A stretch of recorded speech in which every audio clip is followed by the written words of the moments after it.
पहाड़ी तंत्र है क्या? पहाड़ी तंत्र जो है देवभूमि उत्तराखंड की परंपरा है, जिसको कि अभी तक गुप्त रखा गया था। इसमें जैसे कि मुख्य होता है हमारे ग्राम देवता, क्षेत्रपाल, भूमि देवता, तो जितने भी देवी देवताएं हमारे होते हैं इन्हीं से चला आ रहा है ये तंत्र।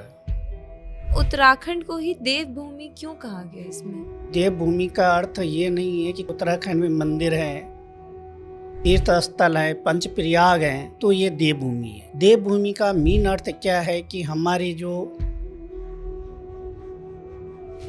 जागर का इतना महत्व क्यों है पहाड़ी तंत्र में? क्योंकि हमारी पहाड़ियों की परंपरा है, जब हम सामूहिक या पर्सनल अनुष्ठान करते हैं इसका जागर का, तो उसमें हम समस्त देवी देवताओं के जब जागर का आह्वान करते हैं तो जागर लगाते हुए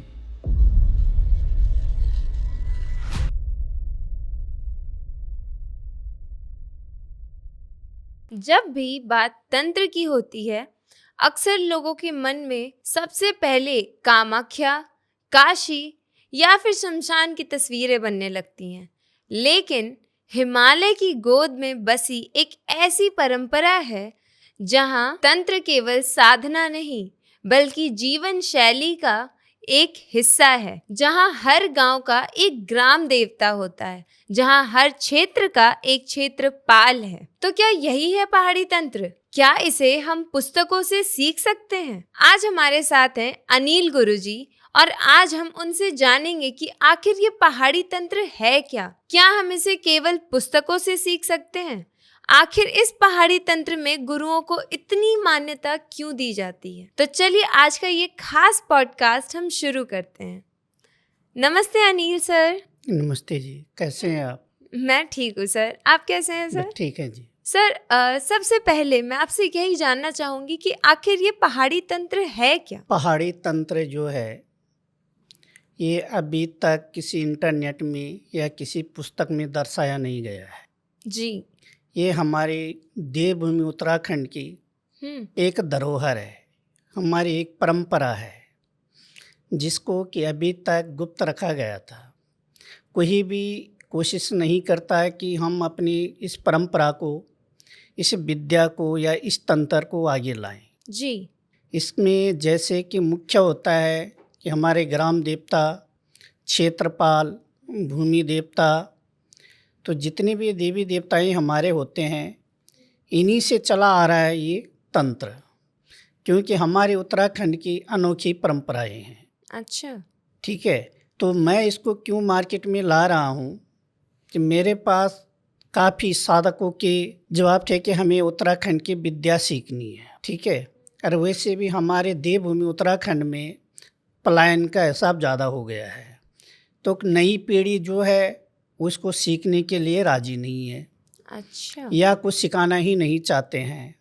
तो हमारे इसको मेन मार्केट में लाने का और इसको समझाने का मेन मकसद ये है कि ताकि जो हमारी परंपरा है वो आगे चलती रहे और इससे लोगों का जन कल्याण हो, जैसे अब होता आ रहा है।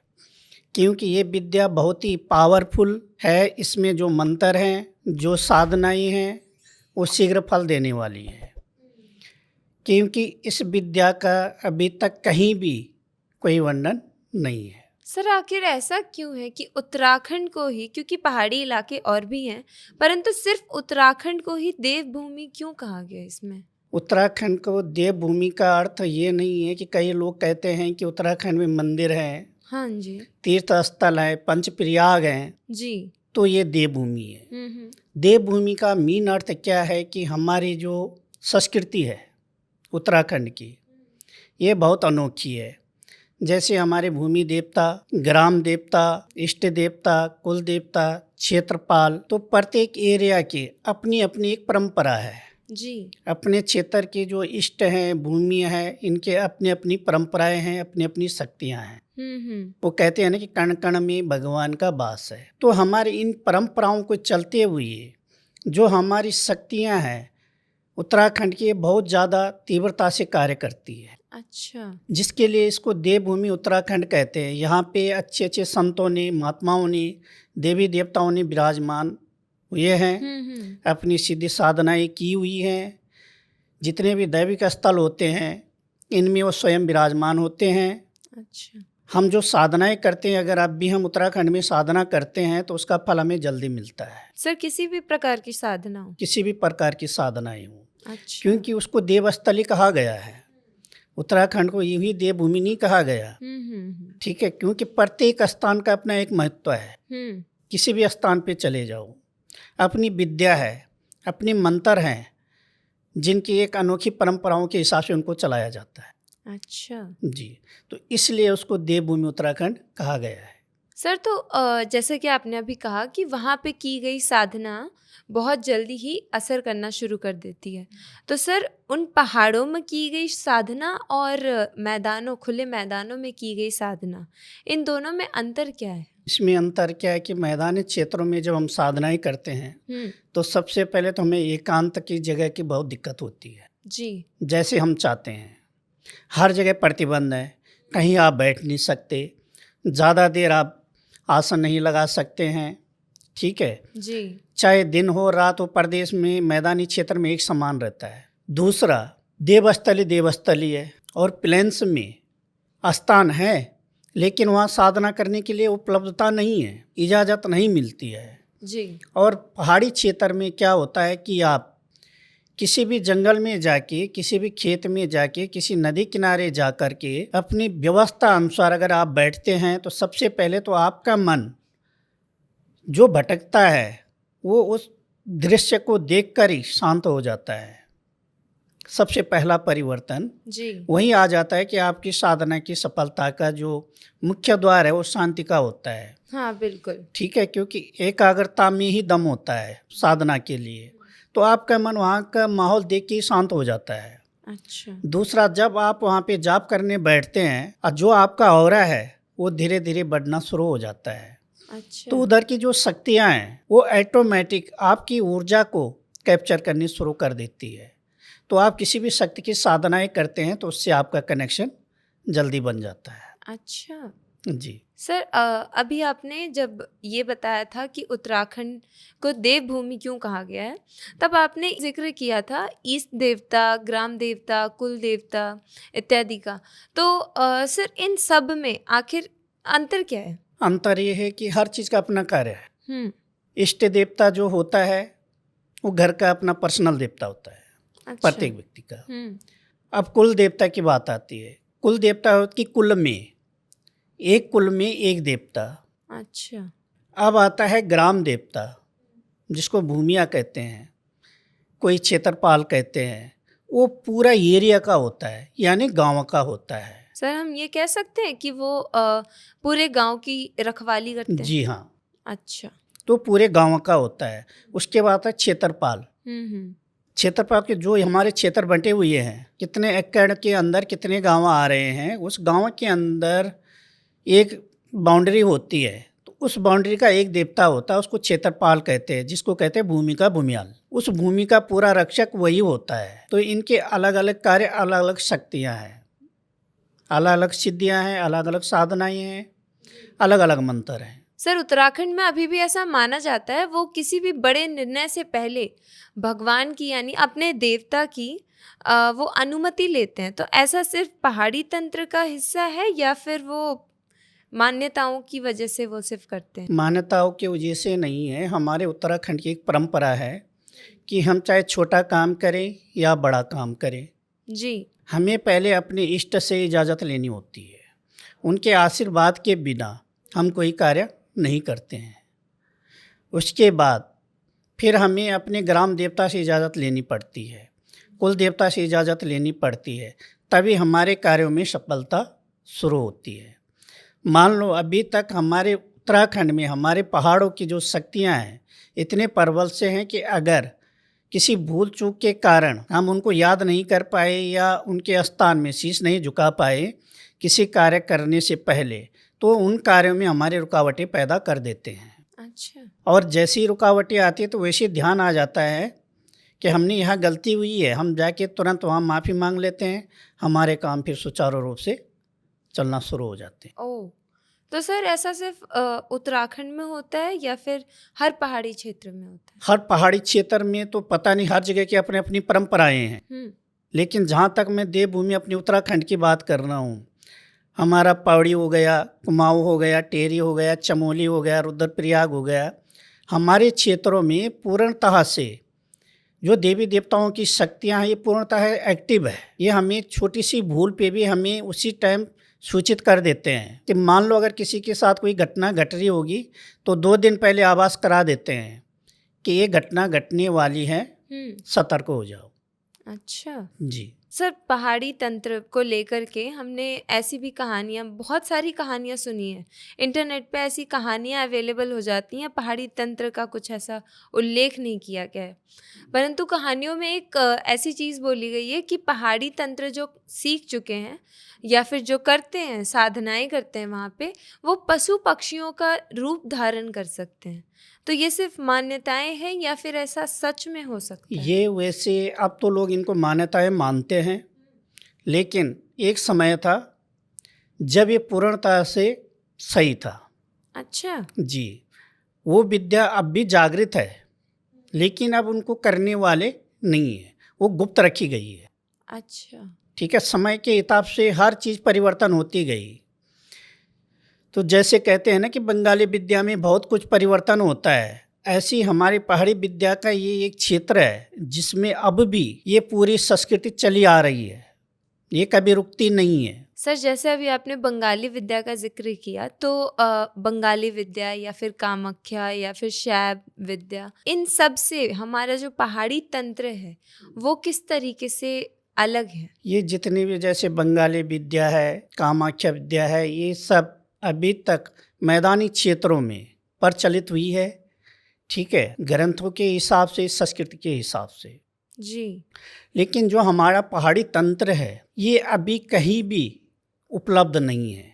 ये केवल हमारे पहाड़ों की मान्यता है और हमारे पहाड़ों में इसका पूर्णतः से प्रचलन है। अच्छा सर, तो क्या हम इन तंत्रों को, इन साधनाओं को हम कर सकते हैं पहाड़ी इलाके में? क्योंकि हाँ, जैसा कर कि सकते हैं। अभी आपने ही कहा था कि मैदानी एरियाज में, मैदानी जगहों पे हमें काफ़ी सारा वो रुकावटें आती हैं कि यहाँ नहीं बैठ सकते, इतनी देर तक नहीं बैठ सकते। पहाड़ी इलाकों में तो हम आराम से कर सकते हैं, तो क्या हम इन विद्याओं को भी वहाँ कर सकते हैं? हाँ, कर सकते हैं। सर, क्या इनका फल मैदानी इलाकों से ज़्यादा वहाँ मिलेगा? हर जगह का एक स्थान होता है। जैसे मैंने कहा कि क्षेत्रपाल जी। भूमिया, हमें इनसे इजाज़त लेनी होती है कि हम आपके क्षेत्र में इस शक्ति का आह्वान कर रहे हैं। उसके हिसाब से विधिवत तरीके से करेंगे तो सफलता 100% मिलती है, कर सकते, कोई दिक्कत नहीं। सर, जल्दी मिलेगी, ज़्यादा मिलेगी? जल्दी मिलने की संभावना होती है। बाकी ये साधक के ऊपर निर्भर होता है, उसके अपने गुरु के ऊपर, अपने इष्ट के ऊपर, अपने ऊपर कितना भरोसा है, ये साधक के ऊपर निर्भर होता है। अच्छा। लेकिन सफलता की जहाँ बात आती है तो उत्तराखंड के किसी भी क्षेत्र में चले जाओ, आपको 100% सफलता मिलती है। अच्छा सर, इतनी देर से हम बातें कर रहे हैं तो सिर्फ उत्तराखंड का जिक्र हो रहा है। जी। सर, बाकी पहाड़ी इलाकों में ऐसा क्या है जो उत्तराखंड में है? उत्तराखंड के में जैसे मैं भी बोला है कि पौड़ी, टेहरी, चमोली, रुद्रप्रयाग, कुमाऊँ, ये हमारा पूरा उत्तराखंड में आता है। और उत्तराखंड की जितनी देवभूमि है सबकी अपनी अपनी मान्यता, अपनी अपनी परंपराएं हैं। जी। जैसे प्रति क्षेत्र बदल जाता है, एरिया बदल जाता है, ऐसी परंपराएं भी परिवर्तन हो जाती है। अब जैसे मैं पहाड़ी तंत्र ला रहा हूँ तो मैं इसको पूरी तरह से हर जगह से जोड़ करके, शक्तियों से बात कर करके मैंने पूरा तैयार किया हुआ है। अच्छा। फिर उसी हिसाब से मैं इसको लॉन्च कर रहा हूँ। हाँ। ताकि ताकि जितनी हमारी खोई हुई चीज़ें हैं वो पूर्णतः से फिर उजागर हो और लोग उसको समझें कि हमारी धरोहर क्या है। सर, तो अभी हमने जैसे ऑफ कैमरा बातें हम कर रहे थे तो आपने कहा था आप सितंबर के महीने में पहाड़ी तंत्र का शिविर रखने वाले हैं। जी। तो सितंबर का महीना ही क्यों सर? क्योंकि सितंबर का महीना इसलिए रखा गया है कि सितंबर में आते हैं अशूज। ठीक है, इस महीने जब फसलें तैयार हो जाती है तो हर स्थान में, हमारे पहाड़ों में क्या है कि जो हमारा अनाज कटता है वो अनाज भूमिया को चढ़ाया जाता है। तो उस परंपरा को ध्यान में रखते हुए इस चीज़ का जो हमने निर्णय लिया वो हमने सितंबर में लिया है। अच्छा जी। सर तो क्या ऐसा होता है कि पहाड़ी तंत्र का शिविर जो है, क्योंकि आप ये पहली बार अभी रखवा रहे हैं, लेकिन क्या ऐसा हो सकता है कि पहाड़ी तंत्र का जो शिविर है उसको रखवाने के लिए भी सही मुहूर्त देखा जाए? मुहूर्त का क्या होता है कि हम तो शक्तियों से बात करते हैं, इष्ट से बात करते हैं, उनके हिसाब से हम चलते हैं। अच्छा। ठीक है, जैसे ही हम उनके अरदास लगाएं, उनसे प्रार्थना करते हैं, हमें इजाज़त मिलती है, हम काम कर लेते हैं। सर पहाड़ी तंत्र को जानने के लिए अक्सर ऐसा कहा जाता है कि जागर को समझना आवश्यक है, ठीक है? तो पहली बात तो आपके साथ पहले भी पॉडकास्ट हो चुकी है जिसमें आपने जागर को बहुत अच्छी तरीके से हमारे ऑडियंस को समझाया है, परंतु हमारी कुछ ऐसी ऑडियंस भी हैं जो कि अभी नहीं है। तो क्या आप एक बार छोटा सा जागर को डिफाइन कर सकते हैं कि जागर आखिर है क्या? जी, बहुत अच्छा क्वेश्चन किया आपने ये। हमारे उत्तराखंड में अनेकों परंपराएं हैं, जी। ठीक है? अब बात आती है जागर विद्या। तो जो जागर विद्या हमारी है, इसके लिए विशेषकर अलग विधान होता है सीखने का। अच्छा। ठीक है, ये परंपरा के हिसाब से चलता है। गुरु द्वारा जो हमारे जागरे होते हैं, जो गायन करते हैं, उनके द्वारा ये परिवर्तन किया जाता है, सबको दिया जाता है जो उसके लायक होता है, जो सीखना चाहता है। तो उसका पूरा एक विधान होता है, वृत्तांत होता है। तो जागर विद्या में क्या होता है कि जैसे वाद्य यंत्र होते हैं हमारे, जी। डमरू हो गया, एक तो हुड़की कहते हैं उसको, ठीक है, डौर हो गया, थाली हो गया, ढोल, दमाम, ठीक है।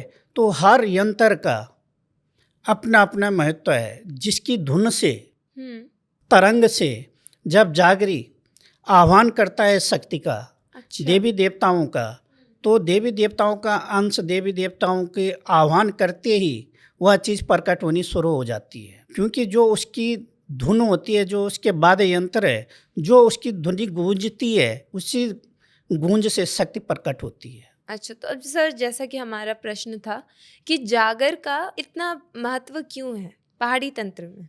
क्योंकि हमारे पहाड़ियों की जो हमने बताया था कि परंपरा है, जब हम सामूहिक या पर्सनल अनुष्ठान करते हैं इसका जागर का, तो उसमें हम समस्त देवी देवताओं के जब जागर का आह्वान करते हैं, तो जागर लगाते हुए जो मैंने कहा भी वाद्य यंत्र, जी। इन यंत्रों की ध्वनि से जो गुरुज होते हैं, ठीक है, हमारे पहाड़ी भाषा में उसके जगरिया कहते हैं। अच्छा। तो वो उसका आह्वान करते हैं, गायन करते हैं। उसमें गायन जब करते हैं तो देवी देवताएं जो हमारी शक्तियां हैं वो प्रकट होती है इंसान के शरीर में, ठीक है। फिर आकर के वो बात करती है, किसी का कोई प्रॉब्लम होती है तो उसका समाधान करती है, मतलब वो प्रत्यक्ष में होता है, क्योंकि ये हमारी सबसे अनोखी परंपरा है। अच्छा। आने वाले समय में इसको भी जाहिर अभी बात चल रही है हमारी, तो इसको भी आगे हम लाएंगे। सर अब क्योंकि हर तंत्र में कोई ना कोई शक्तियाँ होती हैं, वो शक्तियाँ अनोखी होती हैं, तो अगर हम बात करें पहाड़ी तंत्र की शक्तियों की, तो इसमें किस तरह की, किस प्रकार की शक्तियाँ हमें महसूस करने को मिलती है या फिर हमें मिलती है? इसमें हम, जैसे मैं पहाड़ी तंत्र करवा रहा हूँ जी। तो इनमें हम सबसे पहले भूमि देवता, क्षेत्रपाल, जी। ग्राम देवता, कुल देवता, इष्ट देवता, माँ काली, भैरव, नरसिंह, हनुमान जी, इन चीज़ों का हम सबसे ज़्यादा प्रयोग, उच्चारण इनके साथ में बात करके, इनसे जो मंत्र आहुतियाँ हैं उनको इकट्ठा करके हम इस तंत्र को आगे चला रहे हैं। सर मुझे लगता है लगभग सारे उग्र जो देवी देवता हैं वो सब इसमें आ गए, मतलब बिल्कुल बिल्कुल इसके अंदर ऐसी शक्ति होती है जो किसी एक साधना से नहीं मिल सकती। बिल्कुल, लेकिन इसमें जिस हिसाब से हमने इसको तैयार किया, जो हमारी परंपरा है, इसमें मंत्र होते हैं। अब अन्य मंत्रों में क्या होता है कि मंत्रों को जागृत करना पड़ता है, जी। ठीक है, उसको जागृत करना पड़ता है, भोग देना पड़ता है। लेकिन इसकी मेन खासियत ये है कि इसको केवल याद करना होता है। अच्छा। जैसे तंत्र की मास्टर की होता है गुरु मंत्र, वैसे ही हमारे इस पहाड़ी विद्या का एक मंत्र है जी। जिसको कहते हैं मास्टर की, ठीक है। उस मंत्र को याद करने के बाद जो भी मंत्र वो साधक चलाता है वह ऑटोमेटिक काम करना शुरू कर देता है। अच्छा, मतलब इसमें मास्टर की गुरु मंत्र नहीं है? बिल्कुल, इसका जो गुरु मंत्र है, अच्छा। तो इस तंत्र का जो पहला एक मंत्र दिया जाएगा, जो शिविर में ही दिया जाएगा, उसको लिखित में नहीं दिया जाएगा। ठीक है। ठीक है, उसको विधिवत तरीके से जो भी साधक उसमें आएगा जी। उससे 2 दिन पूरी तरह उसको करवाया जाएगा। उसमें हवन होगा, उसमें जाप होगा, पाठ होगा, पूर्ण विधिवत तरीके से भोग के साथ में इस मंत्र को जागृत करके जी। उस साधकों को दिया जाएगा। सर साधक की अगर हम बात करें तो क्या जो अभी नया नया साधना करना शुरू किया है वो साधक भी कर सकते हैं या फिर सिर्फ वही साधक कर सकते हैं जो वर्षों से साधना करते आ रहे हैं? नहीं, इसके लिए साधक की इच्छा होनी चाहिए तंत्र सीखने की, मंत्र सीखने की, क्योंकि ये साधना नहीं है। ठीक है, ये तंत्र है। तंत्र में मंत्र दिए जा रहे हैं। मंत्रों द्वारा आप साधनाएं भी कर सकते हैं और ऐसा कोई कार्य नहीं है जो आप इन मंत्रों से ना कर सकें। जी। और इतने फास्ट काम करते हैं जिसका कोई हिसाब नहीं है। अच्छा जी। सर, जैसे कि सारी विद्याओं को सीखने के बाद कोई एक पर्टिकुलर काम उससे हम कर सकते हैं, तो पहाड़ी तंत्र को सीखने के बाद ऐसा कौन सा कार्य है जिसको हम कर सकते हैं? ऐसा पहाड़ी तंत्र में कोई कार्य ही नहीं है जो पहाड़ी तंत्र न कर सके। ओह हाँ, किसमें, क्योंकि इसमें इतनी सारी शक्तियाँ आ रही ठीक हैं। है, क्योंकि जैसे मैंने बोला आपने मंत्र याद किया, जी। हम अन्य मंत्र को जागृत करते हैं। ठीक है, उसकी माला जाप करनी पड़ती है, आसन लगाना पड़ता है, इसके लिए ऐसा कुछ नहीं है। सर क्या मंत्रों की सिद्धि इसमें ज़रूरी है? अन्य मंत्रों में सिद्धियाँ बहुत ज़रूरी होती है, लेकिन ये जो हमारा पहाड़ी तंत्र है जी। इसमें केवल जो मीन मंत्र है वो आपको कंठस्थ याद होना चाहिए। उसके बाद आप एक नज़र मंत्र पे डालो, वो मंत्र आपको याद होगा।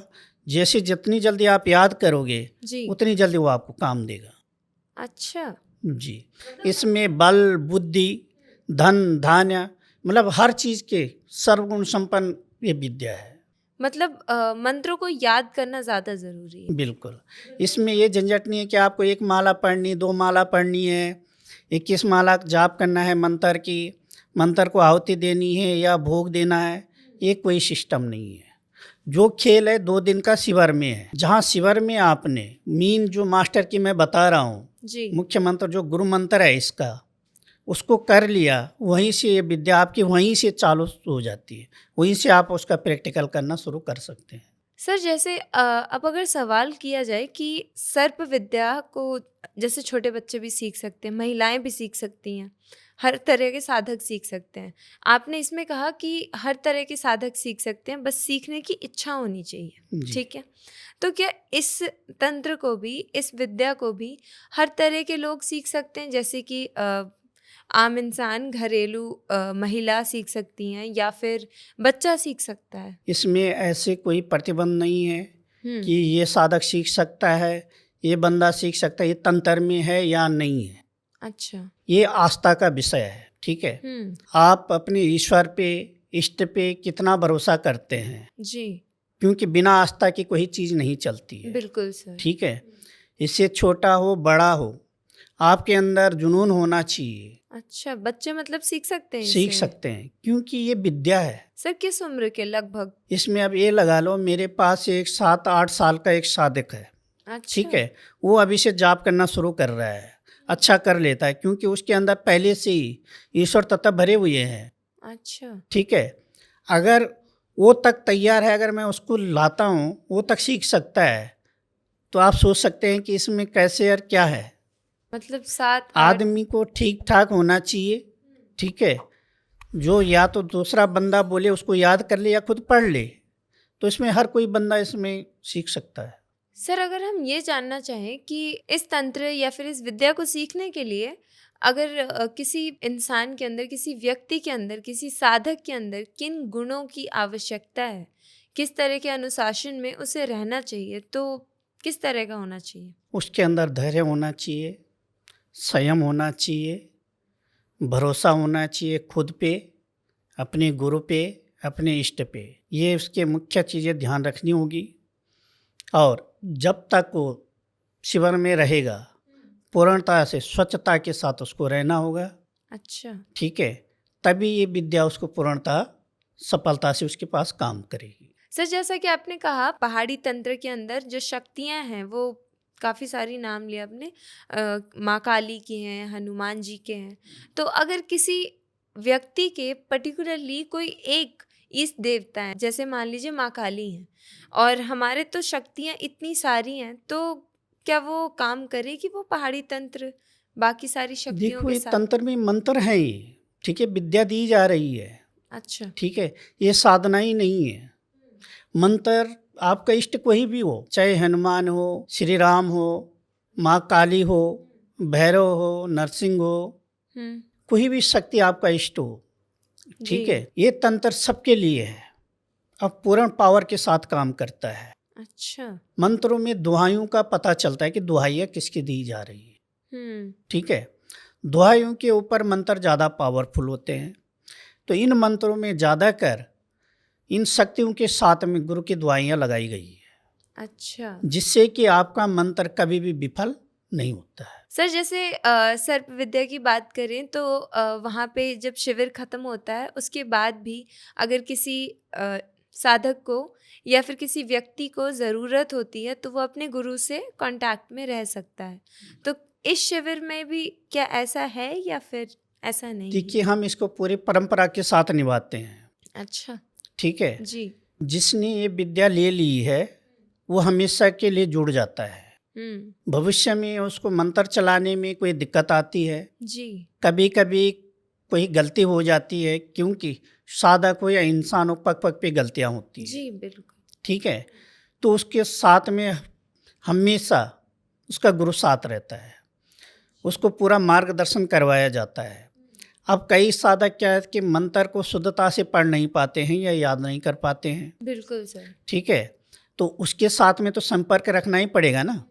लेकिन ये साधक के ऊपर निर्भर है, वो गुरु के कितने टच में है। हालांकि इसका विद्या का जो अर्थ है, आपने ले लिया, बिल्कुल। आपको मंत्र दे दिए जाएंगे, आपने मंत्र याद किए, आप चलाओगे तो आप कामयाब हैं, नहीं चलाओगे तो आशीर्वाद के उपकर है ही है, जी। ठीक है, मंत्र आपके पास हैं, आप कभी भी उसका प्रयोग कर सकते हैं। अच्छा। आप संकट में रहो या ना रहो, ये आपके ऊपर निर्भर है। अच्छा। अगर एक बात आपने ले ली तो ये सोच लो कि आपके पास कोई छोटी मोटी बूंद नहीं है, ये सागर का घड़ा आया है, जिसमें जितना डालोगे कम नहीं पड़ेगा। अच्छा। फिर दूसरा, इसमें इन मंत्रों में खासियत ये है कि आप इसमें ऐड कर सकते हैं, इन्हीं मंत्रों में कुछ चीज़ें ऐड कर सकते हैं। मान लो आप किसी की उतारा कर रहे हैं और उसकी कोई चीज़ आपकी पकड़ में नहीं आ रही है जी। या आपके उस मंत्र से उस बंदे को आराम नहीं आ रहा है, तो आप उसमें ऐड कर सकते हैं। अमुख जहाँ लिखा होता है उस व्यक्ति का नाम लेकर के उसकी जो प्रॉब्लम है उसको हमेशा के लिए वहीं पे समाप्त कर सकते हैं। अच्छा। आपको ये नहीं देखना कि इस पे दिक्कत क्या है, ठीक है, उसका नाम लेके उसको पूरा सुरक्षा कवच कर देना है, तो ऑटोमेटिक उसके अंदर कोई भी प्रॉब्लम हो जी। वो वहीं समाप्त है। सर, जैसा आपने अभी कहा कि कभी कभी उच्चारण के समय काफ़ी सारी मिस्टेक्स हो जाती हैं, तो सर सीखने के लिए तो कोई भी सीख सकता है, ठीक जी। है। अब कोई व्यक्ति आपके पास ऐसा आता है जिसको हिंदी पढ़ना नहीं आता या फिर संस्कृत उसे पढ़ना नहीं आता, तो क्या आप उस मंत्र को दूसरे लैंग्वेज में बदल हाँ, कर? कन्वर्ट कर सकते हैं, उसमें दिक्कत कहाँ आ रही। अच्छा। अब मेरा खुद पहाड़ी है, हमारी भाषा पहाड़ी है, गढ़वाली भाषा है हमारी, ठीक है, अब मैं उनको हिंदी में कन्वर्ट कर रखा हूँ पूरा। अच्छा। और किसी को हिंदी समझ में ना आए, सिर्फ वो इंग्लिश ही जानता हो, वो इंग्लिश में कन्वर्ट करे, दिक्कत कहाँ आ रही है, सर काम सब सेम करे? क्योंकि शब्द तो वही है, जी। ठीक है, मंत्र तो वही है, भाषा ही तो परिवर्तन हुई है। अच्छा। अब मैं उत्तराखंड का रहने वाला हूँ, ठीक है, और मैं दिल्ली के अंदर दरबार लगाता हूँ, मैं दिल्ली के अंदर बैठ रहा हूँ, ठीक है, जी। अब मेरे पास हर धर्म के लोग आ रहे हैं, काम तो हर जगह कर रही है, ठीक है, मंत्रों की शक्तियों का कभी भी ये चीज़ें नहीं देखती आपकी भाषा क्या है। बिल्कुल सर। ठीक है, ये शक्तियाँ हैं, सब समझती है, इसको चलाने का वो होना चाहिए, अब विश्वास होना चाहिए। अच्छा। क्योंकि मंत्र चाहे शक्ति विद्या कोई भी चीज़ विश्वास पे चलती है। अगर आपका विश्वास ही नहीं है तो कोई मतलब ही नहीं कि चल जाए। कभी कभी क्या होता है कि कोई केस ऐसे आ जाते हैं कि इमरजेंसी में आपके पास कुछ नहीं होता है, लेकिन अगर आपने ज़मीन से मिट्टी उठा के उसको दे दी जी। तो वो उसी में उसके लिए वो अमृत बन जाते, दवाई बन जाती है। अच्छा। ठीक है, तो वो क्या है, वो एक विश्वास है। इन चीज़ों के ऊपर तंत्र का अर्थ होता है विश्वास। जब तक आपका विश्वास नहीं है तब तक आप कितनी भी विद्याएं पढ़ लो, कितनी भी चीज़ें ग्रहण कर लो, वो कामयाब नहीं है। सर क्या कभी ऐसा भी हुआ है कि जब साधक या फिर कोई व्यक्ति शिविर में सीखने गया हो और उस वक्त उसके अंदर काफ़ी आस्था हो, अपने गुरु पे उसको विश्वास भी है, लेकिन जो उसने मंत्र उच्चारण किया है, मंत्र जो बोला है, वो मंत्र काम ना किया हो, उसकी वजह से उसका जो उसके गुरु पे विश्वास था वो ख़त्म हो गया। कई बार होता क्या है कि बंदा एक जुनून के साथ आता है, लेकिन जब वो शिविर से जाता है और उसका प्रयोग करता है, तो उसकी कमी कहाँ होती है कि जहाँ वो उसको विधान बताया जाता है, वो उस विधान से नहीं कर पाता है। अच्छा। क्योंकि उसके अंदर अहम आ जाता है, मेरे को तो गुरु ने बोला है, बिल्कुल। ठीक है, अब मेरे बराबर तांत्रिक तो अब कोई है ही नहीं। तो जहाँ आपके अंदर अहम आ जाएगा, कोई भी चीज़ काम नहीं करेगी। अच्छा। ठीक है, उसमें गुरु का हाथ नहीं होता, गुरु का तो आशीर्वाद है, लेकिन वो शक्तियाँ काम करती, वो नहीं जान रही है कि इसके मन में क्या चल रहा है। वो तो सब जान रही है। ठीक है, क्योंकि अहम जहाँ है वहीं सब शक्तियों का विसर्जन होना शुरू हो जाता है। अच्छा। क्यों कहते हैं कि तंत्र आपको संयम रहना सिखाता है, तंत्र आपको धैर्य देना सिखाता है। ठीक है, जब तक आपके अंदर संयम, धैर्य, नम्रता ये नहीं आ जाती, आप तंत्र के लायक तैयार नहीं है। असफलता के भी मुख्य कारण यही है। हाँ जी, बिल्कुल। सफलता आप प्राप्त कर लेते हैं, लेकिन सफलता के बाद आप खुद ही गुरु को ही भूल जाते हैं, अपने इष्ट को ही भूल जाते हैं, तो कहाँ से कामयाबी होगी। पहाड़ी तंत्र से रिलेटेड वैसे सवाल तो हमारे पास काफ़ी हैं, परंतु समय की कमी होने के कारण हम इस पॉडकास्ट को आज यहीं पे समाप्त करते हैं।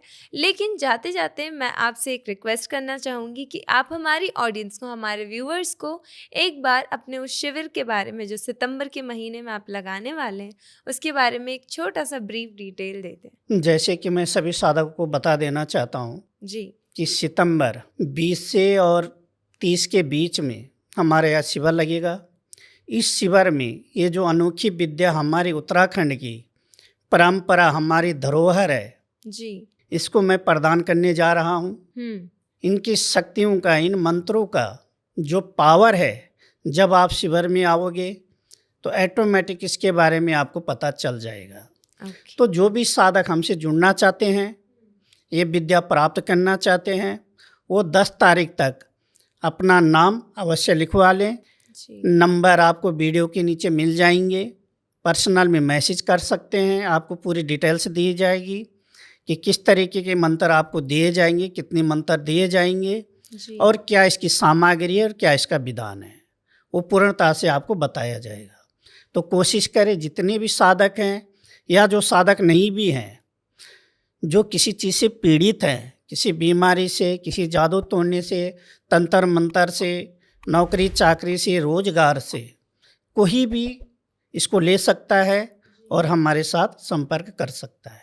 Thank you so much sir, हमारे व्यूअर्स को, हमारी ऑडियंस को इतनी नॉलेज देने के लिए पहाड़ी तंत्र के बारे में, पहाड़ी तंत्र क्या होता है, उत्तराखंड की ये खास तंत्र हमें इतने अच्छी तरीके से समझाने के लिए। तो अगर आप भी इस शिविर का हिस्सा बनना चाहते हैं तो नीचे दिए गए नंबर पे आप संपर्क कर सकते हैं, पर्सनली आप मैसेज भी कर सकते हैं। आपको सारी सामग्री क्या लगेगी, किस तरीके से विधि विधान होगा, कहाँ पे ये शिविर लगने वाला है, आपको सारी की सारी इन्फॉर्मेशंस प्रोवाइड कर दी जाएगी। अगर आपको आज का ये खास पॉडकास्ट अच्छा लगा हो तो वीडियो को लाइक कीजिए, चैनल को सब्सक्राइब करना मत भूलिएगा और कमेंट बॉक्स में अपनी पर्सनल क्वेश्चंस या फिर क्वेरीज आप डाल सकते हैं। अगर आपके पर्सनल कोई सजेशन है जिस पे आप चाहते हैं कि पॉडकास्ट आए हमारे अनिल गुरुजी के साथ, तो आप वो भी सजेस्ट कर सकते हैं। Thank you so much for watching this video. धन्यवाद सर। धन्यवाद।